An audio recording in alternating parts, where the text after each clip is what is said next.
মানুষ এখন ঘরের আজ মানুষের ব্যথা বোঝার আগে তার ভুল খুঁজতে ব্যস্ত থাকে, অথচ একটু ভালোবাসা, একটু পাশে দাঁড়ানো একটা ভাঙা মানুষকে আবার বাঁচতে শেখাতে পারে।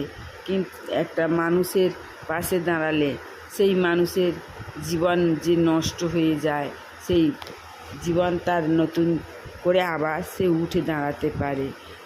মানুষের যদি আমরা সাহায্য করি বাঁচার জন্য, মানুষের দুঃখের পাশে যদি দাঁড়াতে পারি, মানুষের যদি সেবা করতে পারি, তাহলে অন্যের কাজ করলে এইরকম তা নিজেরও একদিন না একদিন সেই মানুষদের সেবা বা সেই মানুষদের সাহায্য পাওয়া যায়। তাই নিজের যত কষ্ট ব্যথা বেদনা হোক, আমরা মানুষের প্রয়োজন যে অন্য মানুষদের